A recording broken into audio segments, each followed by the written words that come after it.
Concentration terms जो हमें पढ़ने हैं वो बेसिकली एक सॉल्यूशन का हिस्सा है। इस सॉल्यूशन में हम कंसंट्रेशन मेजर करते हैं। तो सबसे पहले हमें पता होना चाहिए what is a solution. Solution का क्या मतलब है? Obviously homogeneous mixture of two और more substances known as solution. मतलब क्या है? दो या दो से ज्यादा चीजें हमने जब मिलाई तो वो जो चीज बन के तैयार हुई उसे हम सॉल्यूशन कहते हैं। फॉर एग्जाम्पल जो अधिकतर बच्चे जानते हैं, दिमाग में पहला एग्जाम्पल पानी और चीनी का आता है। पानी लिया, चीनी मिलाई और उसके बाद चीनी दिखना बंद हो गई, घुल गई, नमक दिखना बंद हो गया, घुल गया, तो हम कहते हैं ये एक होमोजीनियस मिक्सचर आ गया। इसको हम टर्म दे देते हैं सोल्यूशन। ये सबसे कॉमन सोल्यूशन है जो हमारा दिमाग सबसे पहले कैच करता है कि पानी में चीनी घोल दे भाई, पानी में नमक घोल दे। ठीक है। एयर भी एक सोल्यूशन है और एयर में बहुत सारी गैसेस मिक्स। तो ये एक होमोजीनियस मिक्सचर है। हमें अलग अलग गैस कोई दिख नहीं रही, हमें पता नहीं लग रहा कहीं ऑक्सीजन कहाँ ज्यादा है। भाई एयर में 20% ऑक्सीजन है, 80% नाइट्रोजन नियरली, तो हमें तो दिख नहीं रहा कि कौन सी जगह पे ऑक्सीजन ज्यादा है, कहाँ नाइट्रोजन। होमोजीनियसली स्प्रेड है। That is a homogeneous mixture of gases. हम अपने चारों ओर सोल्यूशन से घिरे हैं। आप जरा चेक करो, जैसे आपने चाय बना के पी तो वो भी एक सोल्यूशन है। आप खाना खाते हैं वो भी एक सोल्यूशन है। होमो है या हेट्रो है वो बात अलग है, but it is also a solution.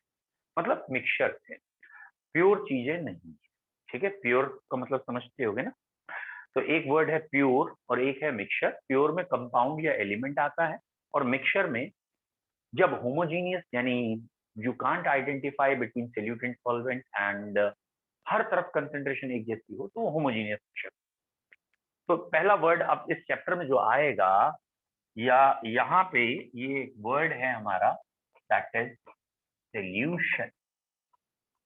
और सॉल्यूशन के लिए पहली डेफिनेशन आ गई, होमोजीनियस मिक्सचर। और यहाँ होमोजीनियस कहने का मेरा मतलब पार्टिकल साइज से नहीं है। यहाँ होमोजीनियस कहने का मतलब मेरा है एक कंटेनर के अंदर सॉल्यूशन है, मैंने ऊपर से थोड़ा सा सॉल्यूट मतलब मिक्सचर निकाल लिया या नीचे से निकाल लिया या बीच से निकाल लिया, हर जगह कंसेंट्रेशन मुझे एक जैसी दिखेगी तो होमोजीनियस। हर तरफ एक जैसा दिख रहा है तो होमोजीनियस है। एक डेफिनेशन होती है पार्टिकल साइज के हिसाब से कि सोल्यूट और सॉल्वेंट का साइज अलग अलग है तो हेट्रोजीनियस होना चाहिए।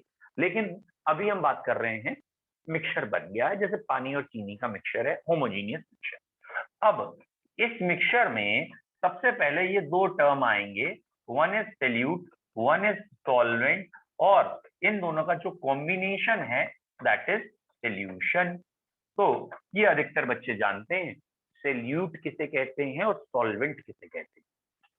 सोल्यूट का मतलब होता है जिसको घोला जाए, the substance which is to be dissolve, जिसे हम घोलने के लिए ले जा रहे हैं। Solvent the substance in which the other substance is dissolve. तो वो सब्सटेंस जिसमें घोला जाएगा वो सॉल्वेंट है, जिसको घोला जाएगा वो सोल्यूट है। तो बेसिकली आपको पहचानना कैसे सोल्यूट और सॉल्वेंट?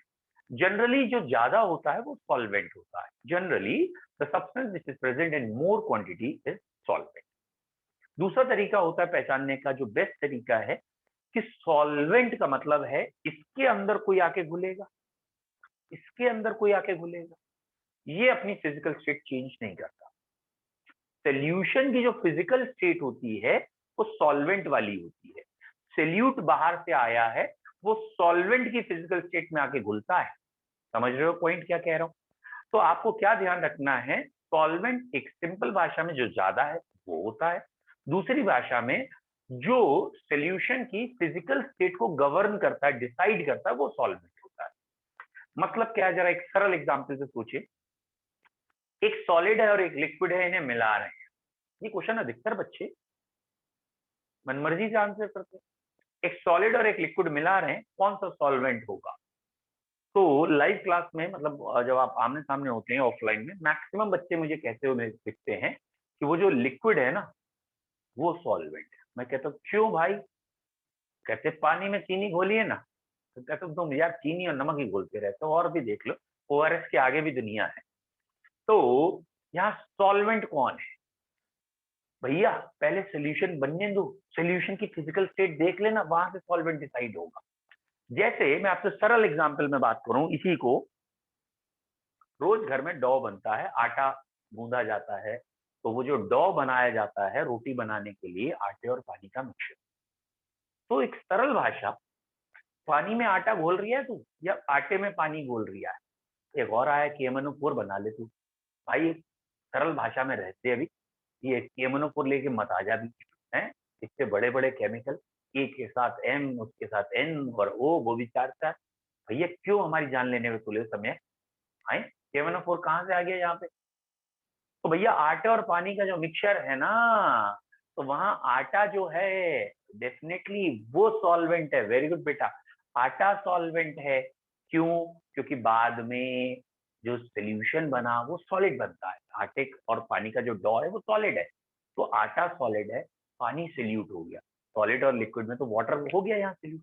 अब इसी बात की एक बार अभी लड़ाई हो गई थी हमारी शाम की, आज सुबह 11 और 12 के बैच में भी यही बताया था मैंने उन्हें। तो दिल्ली में स्कूल है, दिल्ली का है, तो ग्रीन बेल्ट और समथिंग ग्रीन फील्ड, उसमें उनका टीचर पीछे पड़ गया, बोले ना वाटर अगर कहीं है तो water is a universal solvent, वो हमेशा सॉल्वेंट रहेगा, वो कभी सल्यूट नहीं होगा। और चांस की बात IIT में आ चुका है ये क्वेश्चन कि इथाइल अल्कोहल और वाटर का मिक्सचर है और 90% is ethyl alcohol, 10% is water, और क्वेश्चन सॉल्व करने को दिया है। तो वहां जहां 90% इथाइल अल्कोहल और 10% वाटर है ना, तो ethyl alcohol will be solvent and water is solute. क्यों? दोनों ही लिक्विड है, तो भैया फिजिकल स्टेट सोल्यूशन की तो लिक्विड ही बनेगी, लेकिन जो ज्यादा होगा वो सॉल्वेंट का रूप लेगा और जो कम होगा वो सल्यूट हो जाएगा। अल्टीमेटली हमें तो दोनों को मिक्स करना है, होमोजीनियस ही बनाना है। बट क्योंकि यहाँ के एक टर्म है ना मोलैरिटी, मोलैलिटी, मोल फ्रैक्शन, उसको निकालने के लिए हमें सल्यूट और सॉल्वेंट को अलग अलग पता होना चाहिए। तो सॉल्वेंट कौन है, आई होप सो आपको क्लियर हो। जो ज्यादा है, एक अच्छी बात ये है हम वो कह सकते हैं, या जो फिजिकल स्टेट डिसाइड करता है वो सॉल्वेंट है। तो बेसिकली बेटा सोल्यूशन कितनी फिजिकल स्टेट में एग्जिस्ट करता है? या तो एक हो सकता है हमारे पास सॉलिड सोल्यूशन हो, या लिक्विड सोल्यूशन हो, और या फिर गैसियस सोल्यूशन। तीन तरह के सोल्यूशन होते हैं बच्चों। सॉलिड सोल्यूशन में सॉल्वेंट कौन है? तो कॉमन सेंस है, सॉलिड सोल्यूशन का सॉल्वेंट हमेशा सॉलिड रहेगा। लिक्विड सोल्यूशन में सॉल्वेंट हमेशा लिक्विड रहेगा, और गैसियस सोल्यूशन में सॉल्वेंट हमेशा गैस रहेगा। नाउ सॉलिड सोल्यूशन में सल्यूट कौन होगा? सल्यूट कौन होगा? तो अगर आपको समझ में आ गया हो तो सल्यूट तीन तरह के हो सकते हैं। यहाँ सॉलिड भी हो सकता है, लिक्विड भी हो सकता है, और गैस भी। ऐसे यहाँ पे भी सॉलिड, लिक्विड, गैस, और यहाँ पे भी solid, liquid, gas. That means total solution कितने टाइप के हो गए? 9। 9 कैसे भैया? सॉलिड इन सॉलिड एक सोल्यूशन, लिक्विड इन सॉलिड दूसरा, गैस इन सॉलिड तीसरा। कोई भी एग्जाम्पल सोच लो। सॉलिड इन सॉलिड का एग्जाम्पल, मेटल एलॉयज, दो मेटल मिलाए जाते हैं, गोल्ड के जितने ऑर्नामेंट बनते हैं उसमें गोल्ड और कॉपर मिक्स होता है, तो सॉलिड सोल्यूशन है। दोनों गोल्ड या दोनों ही मेटल्स हैं, दो सॉलिड्स मिलाए। लिक्विड इन सॉलिड अमलगम, जैसे लिक्विड मेटल ले लें और एक्वारीजिया अमलगम, तो ये लिक्विड इन सॉलिड का एग्जाम्पल हो गया। वेरी गुड बेटा। गैस इन सॉलिड फोम है, या फिर हाइड्रोजन ऑन निकल है, ये इसमें आ गए। ऐसे बेटा यहाँ आएगा solid in liquid, liquid in liquid and gas in liquid, and ऐसे ही आए। तो टोटल 9 टाइप के हमारे सोल्यूशंस होते हैं। ठीक है, अब हमें जो पढ़ना है हम उस पे आ जाते हैं। बच्चों हमारी आज की पढ़ाई है, ये जो सोल्यूशंस बन जाते हैं हमें इनको स्टडी करना है या इनकी कंसेंट्रेशन बतानी है कि मैथमेटिकल वैल्यूज कुछ हो कंपेयर करने के लिए कि इसमें सल्यूट कितना है, सॉल्वेंट कितना है। तो ये मैथमेटिकल वैल्यूज है। अब एक आध बच्चे ने शायद पूछा है कि गैस और लिक्विड का मिक्सचर, बेटा बहुत इजी है, जब आप पढ़ोगे दिख जाएगा। जैसे आप प्रैक्टिकली सोचो, सी वाटर के अंदर क्या एक्वेटिक एनिमल जिंदा है? तो क्या पानी पी के जिंदा है? वो एयर है तभी जिंदा है ना। दैट मीन्स उसके अंदर ऑक्सीजन गैस डिजोल्व। तो सी में ऑक्सीजन गैस यानी वाटर में गैस है। तुम जितने कोल्ड ड्रिंक पीते हो या जितने भी ऐसे ब्रिवेजेस होते हैं उन सब में भी O2 gas, CO2 gas dissolve होती है, तो वो गैस इन लिक्विड हो गया। अब तुमको लिक्विड इन गैस का क्या होगा कि मतलब लिक्विड इन गैस, गैस ज्यादा है लिक्विड थोड़ा सा है, तो वाटर वेपर। एयर में फॉग है, तो एयर के अंदर जब फॉग जाती है तो वाटर की वेपर्स ऊपर गई। या सॉलिड इन गैस क्या है? आपका स्मोक है, डस्ट है, आप धूप बत्ती जलाई, आपने धूप बत्ती जलाई तो वो जो सॉलिड था वो थोड़ी देर में एयर में चेंज हो गया, तो सॉलिड गैस में चला गया, तो सॉलिड इन गैस का एग्जाम्पल। तो ऐसे हैं सारे एग्जाम्पल, छोड़ो, न्यूमेरिकल्स पे आ जाओ। बेटा अब हमें पढ़ना क्या है, हमें पढ़ना है सोल्यूशन को मेजर कैसे करें, सोल्यूशन को नापे कैसे। जैसे लेंथ होती है ना, लेंथ को नापने के लिए मीटर बना है, मास होता है उसको नापने के लिए ग्राम बना है, ठीक है। टाइम को नापने के लिए सेकंड बना है। ये मत कह देना टाइम को नापने के लिए घड़ी बनी है, मास को नापने के लिए तराजू बना है, हमारा झापट ठीक हो जाएगा। तो पॉइंट समझो क्या है, टाइम को नापने के लिए घड़ी नहीं सेकंड है, मास को नापने के लिए तराजू नहीं ग्राम है। ऐसे ही सोल्यूशन को जब हमें कंपेयर करना है तो हमारे पास कुछ शब्द होने चाहिए, हमारे पास कुछ न्यूमेरिकल वैल्यूज होनी चाहिए यूनिट के साथ, जो उसे कंपेयर कर दें कि ये बढ़िया है या ये बढ़िया है। समझ में आ रहा है? तो सॉल्यूशन को नापने के लिए कुछ यूनिट्स बना रखी हैं जिनका नाम है कंसंट्रेशन टर्म। तो ये जो हम कहें या पढ़ रहे हैं दैट इज कंसंट्रेशन टर्म, जो हम अभी पढ़ेंगे, जिसमें एक आएगा मोलैरिटी, एक आएगा मोलैलिटी, एक आएगा मोल फ्रैक्शन, ठीक है। ये molarity, molality, mole fraction, normality, formality, ppm part पर मिलियन, और परसेंटेज जो कि 3 तरह की होगी, W by W, W by V और V by V। तो ये बेसिकली 7-8 तरीके से आप पढ़ लेंगे, 3 ये हो गए, 3 ये हो गए, 6 और 3 ही ये है लगभग। तो 7-8 तरीके से हम पढ़ सकते हैं हमारा सोल्यूशन कैसा है। तो सोल्यूशन के अंदर सोल्यूट और सॉल्वेंट का एक रिलेटिव नंबर बताना या एक रिलेशन बताना कितना कौन है, ये शब्द वो है। तो कई बच्चों मतलब इवन 12th के बाद मैंने देखा है ना, आधे से ज्यादा घबराते हैं, उनसे अगर पूछ लो ना नॉर्मेलिटी क्या है, मोलैरिटी क्या है, डेफिनेशन भले ही उन्हें याद हो लेकिन उनके ब्रेन में ना पिक्चर क्लियर नहीं होती कि इससे हमें पता क्या चल रहा है, और इसीलिए उनसे न्यूमेरिकल नहीं होते 12th स्टैंडर्ड या उसके आगे। वो जहां हम उनसे कहते हैं ना वॉल्यूमेट्रिक एनालिसिस, या हम कहते हैं कि भाई टाइट्रेशन, वो हथियार डाल चुके हैं, तो कहते छोड़ो यार ये क्वेश्चन हमसे नहीं होने। तो आपको मैं पहले जो बताना चाह रहा हूँ, प्लीज फॉलो दिस, कि ये molarity, normality, these are just units. जैसे स्पीड फॉर्मूला है डिस्टेंस अपॉन टाइम, यूनिट है सपोज मीटर पर सेकेंड। इसका मतलब क्या है, मीटर पर सेकेंड का मतलब क्या है, पर का मतलब हुआ 1, सेकेंड का मतलब 1 सेकेंड। 1 सेकेंड में जितने मीटर भी चलोगे वो स्पीड होगी। स्पीड की डेफिनेशन क्या है, distance travel in 1 second is speed. या बहुत अच्छी डेफिनेशन है डेंसिटी, जैसे मैंने अगर कहा है let suppose density of water is 1 ग्राम पर ml, इसका सेंस क्या है, इसका सेंस है कि 1 ग्राम पर ml यानी 1 ml लिक्विड हो। जैसे कोल्ड ड्रिंक की बोतल 1 लीटर की आती है, 1000 ml होते हैं, उसमें से एक अलग कर लो।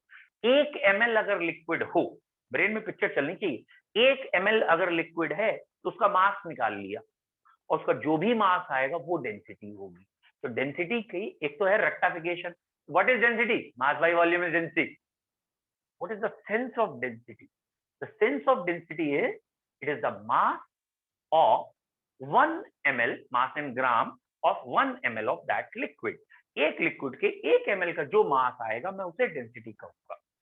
तो इन दोनों में अंतर है, एक रेक्टिफिकेशन अप्रोच है, एक थोड़ा सा लिटिल बिट उसको एलोबरेट करके समझने वाली। तो जो बच्चा एलोबरेट करके समझेगा उसे कंसंट्रेशन टर्म, किसी भी टर्म में कोई दिक्कत नहीं आनी। अब जो बच्चा फॉर्मूले के पीछे भागेगा उससे क्वेश्चन तो हो जाएंगे, बट जैसे एग्जामिनर घुमाना चाहेगा ना, थोड़ा सा लैंग्वेज चेंज करेगा, लेवल बढ़ा के क्वेश्चन देगा, इस क्वेश्चन से ये निकालो, वो फंस जाएगा। क्यों? क्योंकि वो रट के बैठा है कि मुझे तो डेंसिटी का मतलब पता है मास बाय वॉल्यूम। अब उसने अलग अलग दे दिया कि मास इतना, वॉल्यूम इतना, अब निकाल, तो फॉर्मूले में कई बार पुट कर पाएगा, कई बार नहीं। तो अप्रोच बनानी है आपको यहाँ कंसंट्रेशन टर्म, ठीक है। चलो स्टार्ट करते हैं। पहला मैं कंसंट्रेशन टर्म जो बुक्स लेती हैं वही शुरू कर रहा हूँ, परसेंटेज से। सभी बच्चों को पता है, एक बार हम डिस्कस कर चुके हैं, पर का मतलब होता है ओब्लिक के बाद आना, यूनिटरी अप्रोच में जाना। सेंट का मतलब होता है 100, तो इसका मतलब हो गया पर 100। तो परसेंटेज का मतलब होता है 100 में कितना है। जैसे कि जैसे पहले पिछली बार एग्जाम्पल दिया था वही दे रहा हूं, आपके नंबर टेस्ट में आए 96, ठीक है 96। टीचर ने क्या किया, ये लिख दिया 96/300। अरे ये तो गड़बड़ हो गया, खाली 96 होता कितने अच्छे लग रहे। पिताजी क्या दादाजी क्या किससे कहते साइन करा देते। अब ये जरा 300 नीचे लिख दिया इतने बड़ा, मतलब ये तो एक तरीके जलालत हो रही। ये 300 नीचे क्यों लिख दिया भैया, इसका क्या मतलब है। तो ऑब्वियसली ये क्वेश्चन जब हम क्लास में पूछते हैं तो बच्चों का आंसर होता है 300 नंबर का टेस्ट था 96 आए 96 आए। अच्छी बात है, यही है। ये क्या बता रहा है, एक दो चेंज करते हैं, पैराफ्रेज करते हैं, वो कहते हैं कि द टोटल और the maximum marks is 300 and we got 96 out of that 300। ठीक, ये भी बात ठीक है, लेकिन जो हम सुनना चाहते हैं वो आंसर नहीं। हम क्या सुनना चाहते हैं, या ये कहूँ कि हमें क्या आता है इस समय, हमें सिर्फ ये पता है 300 नंबर का टेस्ट हुआ था 96 आए थे। अगर एक नंबर का टेस्ट होता तो इतने आते, एक नंबर के टेस्ट में इतने आते। तो ये जो ओब्लिक का साइन के बाद लिखा हुआ है, इसका बेसिक मतलब ये है marks obtained from 1 mark of test. ये एक नंबर में से तुम्हारे कितने नंबर आ रहे हैं वो बता रहा है। ऑब्वियसली ये बात सही है, ये टोटल मार्क्स हैं या मैक्सिमम मार्क्स हैं, ये मार्क्स ऑब्टेन्ड भी हैं, बिल्कुल बात सही है। बट बेसिकली ये रेशियो क्या बता रहा है, इस रेशियो का मतलब क्या है, लैंग्वेज में ट्विस्ट करें तो ये है नंबर फ्रैक्शन। नंबर फ्रैक्शन का क्या मतलब होता है, फ्रैक्शन होता है 1 का हिस्सा। कोई भी चीज 1 हो उसके हिस्से फ्रैक्शन कहलाते हैं। जैसे तुमने अभी तक शुरू कर दिया होगा अपने दिमाग में, हम दो लोग हैं भाई बहन, बापू की जो प्रॉपर्टी है आधी इसकी आधी मेरी, ये क्या फ्रैक्शन। ये आधा वर्ड कहां से आया, पूरा क्या था, पूरे को 1 मान लिया, उसको 2 से डिवाइड किया तो आधा बना। ये आधा क्या है, फ्रैक्शन। समझ में आ रहा है। तो कई लोग कहते हैं ना मैं तो अकेला ही हूँ, देखा जो जो अकेले कितना खुशहाल है, बोला सर यहाँ कोई बंटवारा नहीं है। यहाँ बंटवारा नहीं है, मतलब वो प्योर सॉल्वेंट प्योर सोल्यूशन होगा। ये अभी देखते हैं क्या है, सोल्यूशन वर्ड गलत है, वो प्योर सॉल्वेंट होगा क्योंकि वहां कोई दूसरी चीज है ही। Is it clear. तो हमारा पहली हेडिंग पढ़ने जा रहे हैं परसेंटेज, मतलब कोई भी चीज 100 में कितनी है। ठीक है, अब ऑब्वियस सी बात है, पहला हम जो पढ़ेंगे वो मास के हिसाब से पढ़ेंगे, परसेंटेज बाई मास, जो कि W/W कहलाता है। ठीक है, तो what is percentage by mass. Basically इसका ये मतलब है कि आपने सैल्यूट लिया और वो सैल्यूट थोड़ी देर के लिए एक वैल्यू ले रहा हूं मैं यार, 40 ग्राम लिया, और आपने सॉल्वेंट भी लिया, और सॉल्वेंट आपने लेट सपोज एक अप्रोक्सीमेट वैल्यू ले रहे हैं 210 ग्राम ले लिया है, लेट सपोज। अब मैं कह रहा हूं बताओ भैया सैल्यूट का परसेंटेज कितना है, सैल्यूट कितने परसेंट है। तो परसेंटेज ऑफ सैल्यूट कैसे निकालोगे, तो भैया परसेंटेज ऑफ सैल्यूट कैसे निकालोगे, तो टोटल जो सॉल्यूशन है वो कितने ग्राम का बना है बेटा, टोटल सॉल्यूशन बना है 250 ग्राम का, इसका और इसका एडिशन से तो बना है। और 250 ग्राम में सॉल्यूट कितना है 40, 250 में अगर 40 है तो 1 ग्राम में कितना हुआ, 1 ग्राम में हुआ 40/250, और 100 ग्राम में कितना हुआ, तो 40/250, ये 1 में आया, फिर ये 100 में आ गया, और कई बच्चों ने आंसर दे भी दिया, 16% आंसर आ गया। तो बेसिकली ये है परसेंटेज बाय मास यानी W/W। मतलब क्या है भैया, हमें तो डेफिनेशन समझाओ, what is percentage by mass, क्या मतलब क्या है इसका। इसका मतलब है कि अगर मैंने कहीं लिखा है 25%, सपोज ग्लूकोज एक्वस सोल्यूशन, बेटा ये वर्ड मैंने बोला नहीं लेकिन आई होप तो सबको पता है, एक्वस कहीं वर्ड आए तो वो वाटर होगा, और जब मैं एक्वस सोल्यूशन बोलूं तो वाटर एज ए सॉल्वेंट होगा। अगर कोई और सॉल्वेंट होगा, जैसे एक्वस की जगह अल्कोहल वर्ड कई बार आ जाता है, अल्कोहलिक सोल्यूशन कहलाते हैं वो, तो उसमें अल्कोहल सॉल्वेंट होता है। यहाँ वाटर सॉल्वेंट है और ग्लूकोज सोल्यूट है। तो 25% ग्लूकोज एक्वस सोल्यूशन अगर W/W है तो इसका सेंस क्या है, इसका लॉजिक क्या है, मीनिंग क्या है, मैथमेटिक्स नहीं मीनिंग क्या है। इसका मीनिंग है 25 ग्राम ग्लूकोज के हैं और 100 ग्राम का पूरा सोल्यूशन है, यानी 100 ग्राम के सोल्यूशन में 25 ग्राम ग्लूकोज के हैं। तो ये चीज की फुल फॉर्म है 25 gram glucose is present in 100 gram of solution. पूरे 100 ग्राम के सोल्यूशन में 25 ग्राम ग्लूकोज के मौजूद हैं। 100 gram solution has 25 gram of solute, ये कहना चाहते हैं। हाँ जी,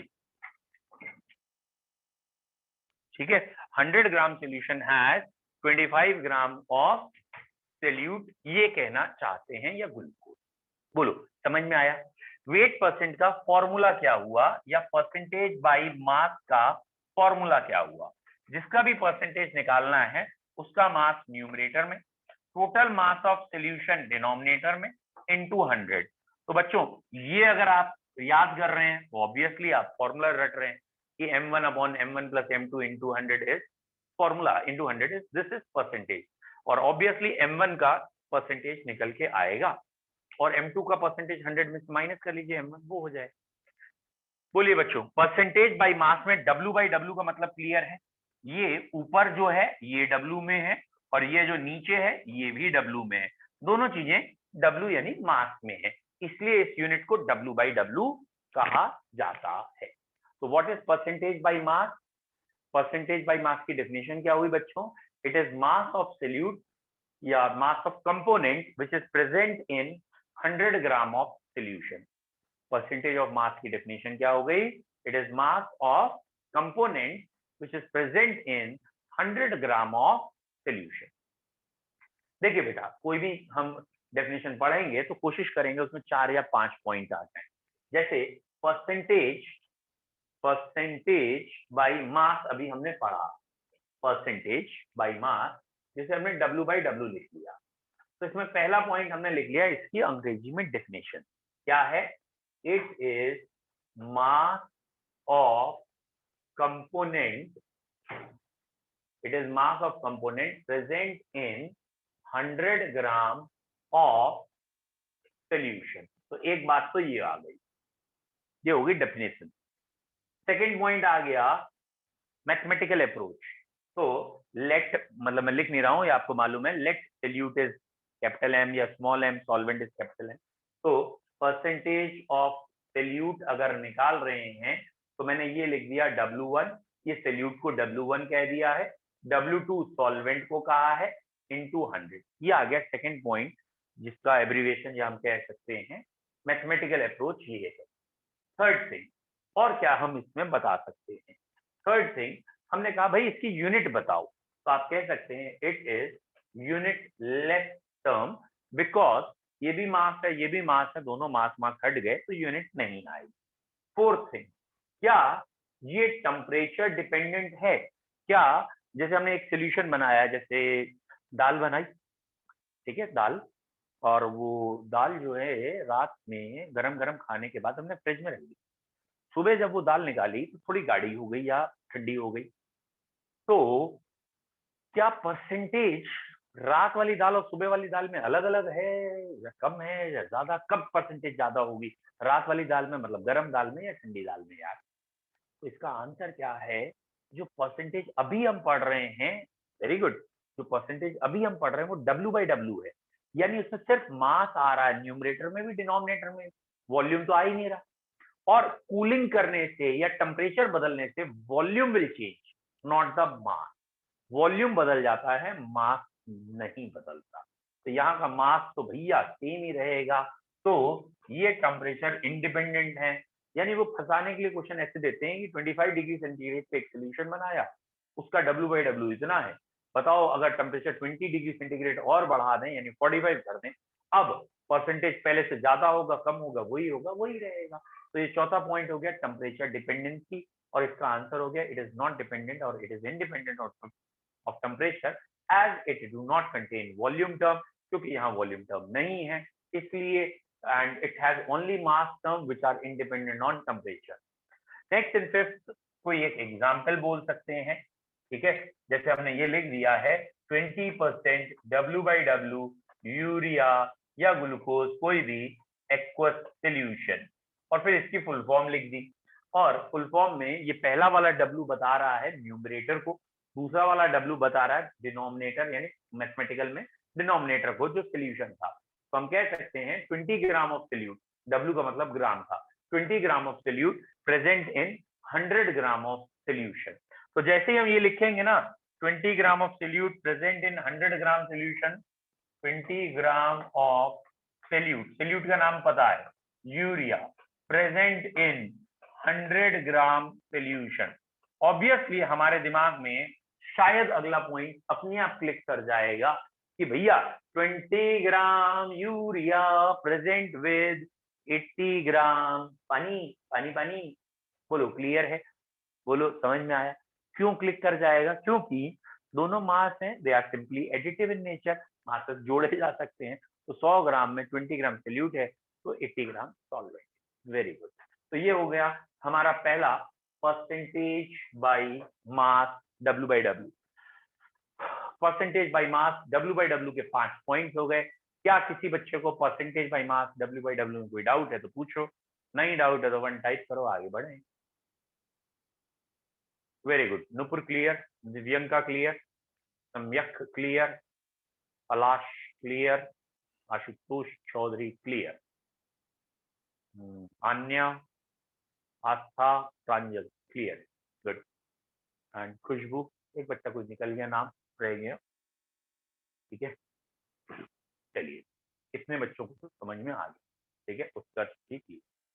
नेक्स्ट मैं देख लूँ एक आध जिसने अभी तक लिखा नहीं है, क्यों नहीं लिखा, ये कौन कौन है जो लिखते नहीं है ना, 1 लिखने में जिन्हें दिक्कत है। और ये आपको पता हुआ डायरेक्ट आ जाता है यहाँ लिख के कि देव सिंह है, हर्षिता है और कुशाग्र राणा है, ये डायरेक्ट आ जाता है जिनके नाम के आगे इन्होंने अभी तक एक भी कमेंट नहीं किया आज।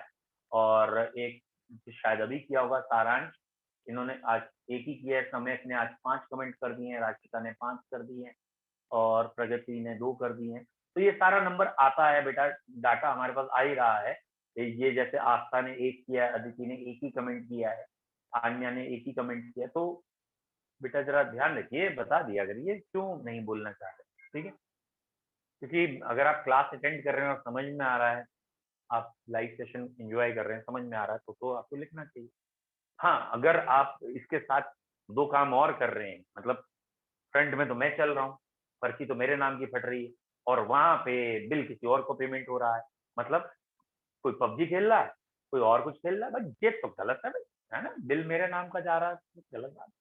भैया यहाँ पे एफर्ट डालिए तभी आप कामयाब होंगे। और मैं आपको सही बता रहा हूँ, विश्वास करिए, 12th के स्टूडेंट से पढ़ पूछ के देखिएगा, ऑब्वियसली अपनी रेंज के बच्चों से आपको खुद बता देंगे कि आप जो टर्म पढ़ रहे हैं, अगर इसके कंसेप्ट अभी आपको क्लियर हो गए तो आपको 12th में बिल्कुल परेशानी नहीं होगी।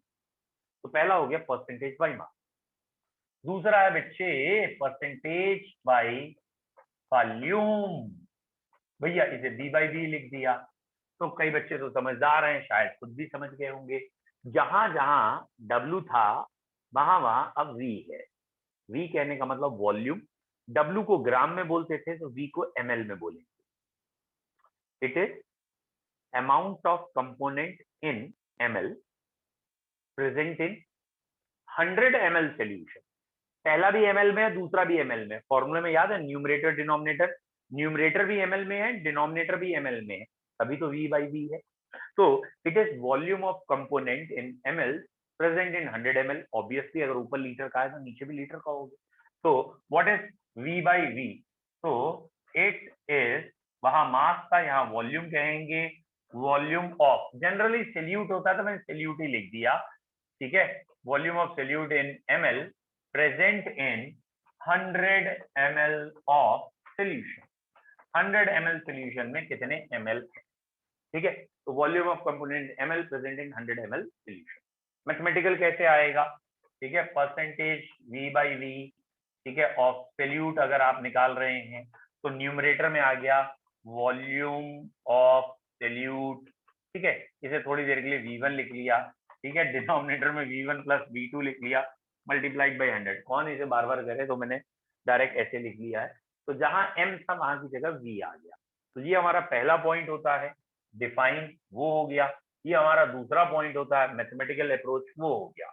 बताइए भैया, पहले और दूसरे पॉइंट में कोई दिक्कत है? पहला पॉइंट था व्हाट इज परसेंटेज। परसेंटेज 100 में कोई कितना है, परसेंटेज बाई वॉल्यूम, यानी हमें दोनों चीजें वॉल्यूम में देखनी है, सोल्यूट या सॉल्वेंट और पूरे सोल्यूशन का भी। तो 100 ml सोल्यूशन में कितने ml कोई चीज है, वो परसेंटेज बाई वॉल्यूम हुआ है। ठीक है, अब आए ना कुशाग्र सम्यक लिख रहे हैं, वेरी गुड। इसके बाद हमने मैथमेटिकल कर दिया है, तो ये आ गया V1 upon V1 plus V2, या डिवाइड वाले को टोटल वॉल्यूम कह सकते हैं, इंटू 100। ठीक है, V1 प्लस V2 की जगह कई बार टोटल वॉल्यूम लिखते हैं। वेरी गुड बेटा। इसका तीसरा पॉइंट आएगा यूनिट के बारे में। वेरी नाइस, कोशिश करिए अपने आप 500 पॉइंट तक जाने की। तो इसका तीसरा पॉइंट आएगा यूनिट लेस। तो थर्ड पॉइंट कई बच्चों ने बिल्कुल सही कहा है, this term is unit less. ये यूनिट लेस है क्योंकि न्यूमरेटर में ही वॉल्यूम है और डिनोमिनेटर में भी वॉल्यूम है, यूनिट लेस है। वेरी गुड पलाश बेटा। नेक्स्ट पॉइंट है टेम्परेचर के लिए, तो बिल्कुल सही कह रहे हैं, इट इज टेम्परेचर डिपेंडेंट। ठीक है, टेम्परेचर डिपेंडेंट क्यों है, क्योंकि इसमें वॉल्यूम है। अब कोई बच्चा ये कह सकता है अरे भाई न्यूमरेटर में भी वॉल्यूम है, डिनोमिनेटर में भी वॉल्यूम है, तो हो सकता है दोनों का वॉल्यूम बराबर चेंज हो और दोनों कट जाएं। दैट मीन्स वॉल्यूम ऊपर दुगना हुआ, नीचे भी दुगना हुआ, कट गए, फिर से वही आंसर। तो भैया उसके लिए हम कहते हैं coefficient of expansion is different for a component and complete solution. अगर एक कंप्लीट सोल्यूशन है और एक कंपोनेंट है, जैसे सोल्यूट अगर दुगना हो रहा है तो सोल्यूशन दुगना नहीं होगा, कुछ ना कुछ अलग होगा। तो coefficient of expansion is not same for solute and solution. therefore on changing temperature percentage V by V always changes। Percentage V by V क्यों बदल जाता है, क्योंकि क्योंकि वॉल्यूम टर्म जो है यहाँ पे, that is coefficient of expansion, वो अलग अलग है। वॉल्यूम प्रेजेंट है तो टेम्परेचर से बदलेगा। एंड लास्ट इज एग्जांपल, कोई एक एग्जांपल ले लिया, 30% V by V। ठीक है, इथेनॉल एक्वस सोल्यूशन। ठीक है, इथेनॉल एक्वस सोल्यूशन, तो इसका मतलब है 30 ml of ethanol is present in 100 ml of solution. इसमें ये गलती मत करना, कई बार बच्चे क्या करते हैं, मैं अभी बता देता हूँ। कई बार बच्चे क्या करते हैं बेटा, वो इस वाले एग्जाम्पल में ये गलती कर देते हैं कि वो लिख देते हैं 30 ml इथेनॉल प्रेजेंट विद या प्रेजेंट इन 100 ml वाटर। तो ये वाला टर्म गलत है। ये गलत क्यों है, क्योंकि परसेंटेज का मतलब 100 ml सोल्यूशन में वो कितना है, और ये आपने लिख दिया 100 ml वाटर, तो ये तो सॉल्वेंट है भैया। 100 ml वाटर क्या है पूरा ना, 100 ml सोल्यूशन है, वाटर तो सॉल्वेंट है। तो सोल्यूशन में से जब सोल्यूट घटाओगे तभी तो सॉल्वेंट आएगा। तो यहाँ सॉल्वेंट तो सिर्फ 70 ml है, और ये जो 100 ml है ये पूरा का पूरा सोल्यूशन है।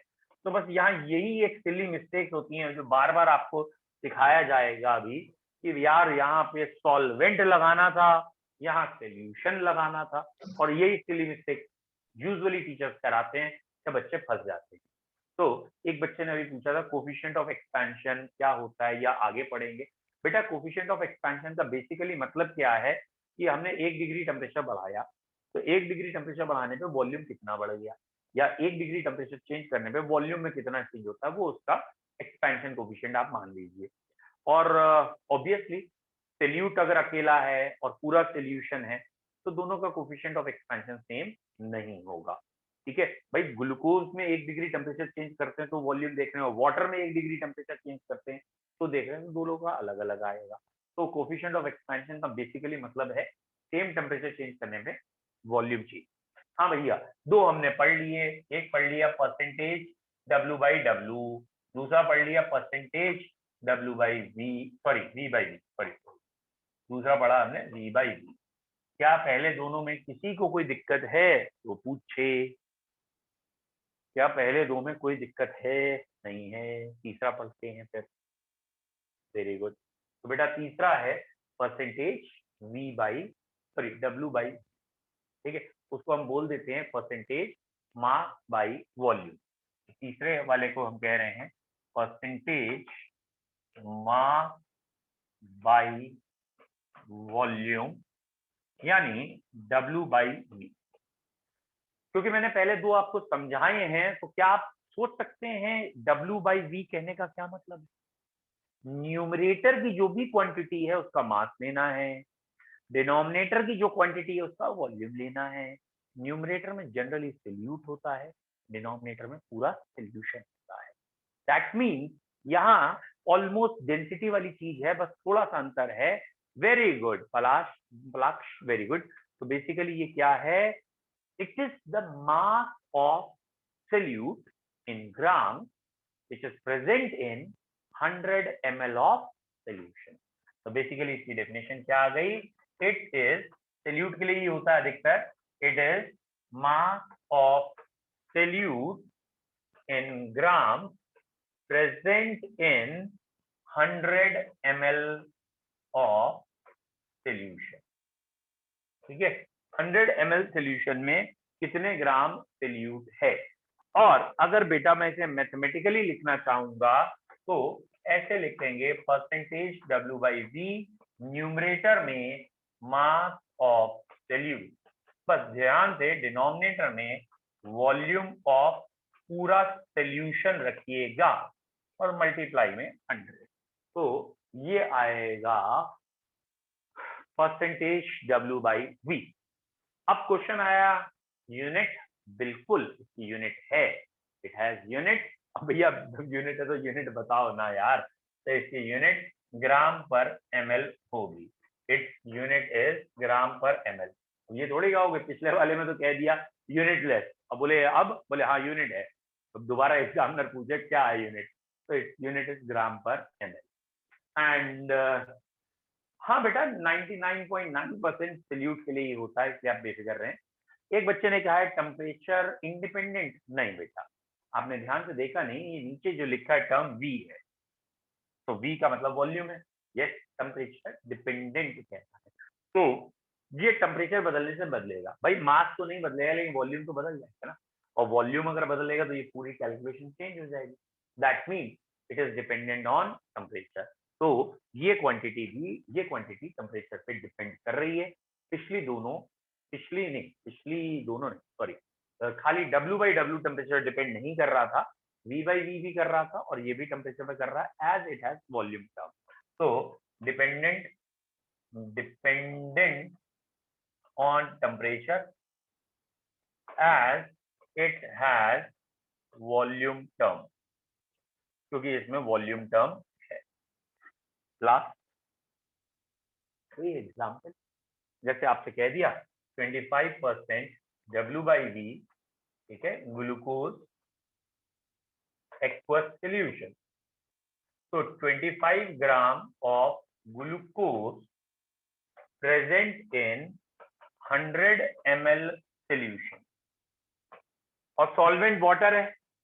बताओ बेटा सॉल्वेंट वाटर है तो कितने ग्राम वाटर में 25 gram glucose present in 100 ml, तो कितना वाटर है? एक बच्चे ने आंसर,